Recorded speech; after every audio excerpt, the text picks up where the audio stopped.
Obviously, Jordan, a long game, 4.5 hours, 7 overtimes.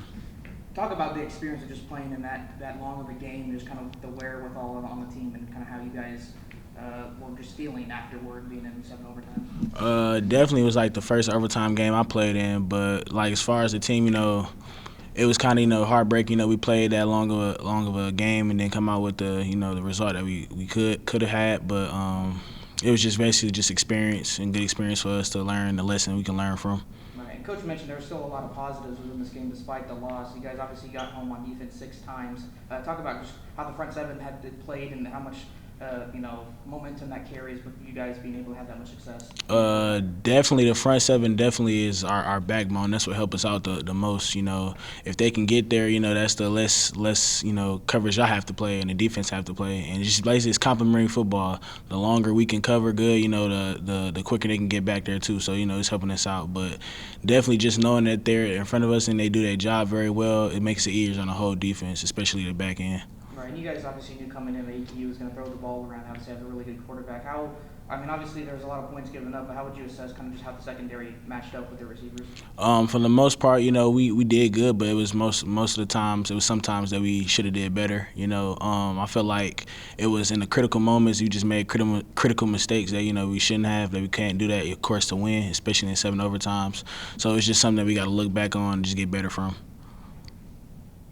Jordan, you mentioned a little bit some penalties and tackling issues on Saturday. What do you guys need to do going forward to sort of shore that up? Really, with penalties, obviously like some calls, it's biased, but that's a part of the game. But as far as penalties, we just gotta look back on our technique and just stay grounded and for real, and just really just work on our technique. So when those plays come, we basically just can't rely on the ref giving us our leeway. Our technique has to help us in order for not to get those calls.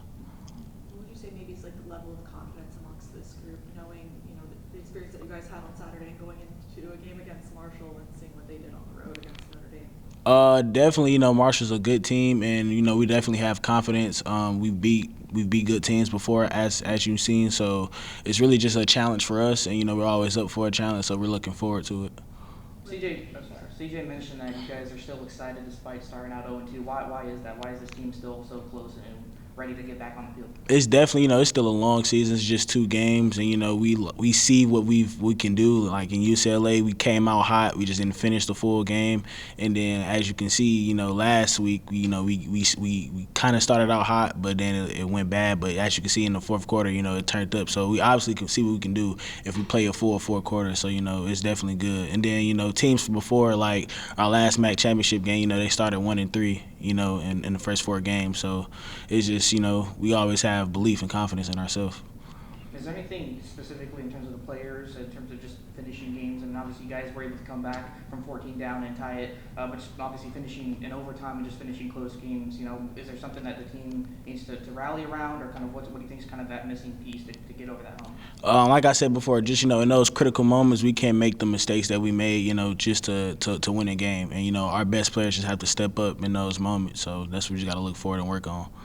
Coach kind of mentioned to overcome those mistakes, consistency is going to probably be the biggest thing when it comes to learning and regrouping and eliminating those mistakes going forward. Mm-hmm. Do you kind of agree, or how would you think you guys fix it? Definitely, consistency is the biggest key for real. When you're consistent with doing great things, that's how you win. That's how you be successful. So as long as we can do that in practice and be consistent throughout the week, I feel like it'll follow over to the game as far as everything else.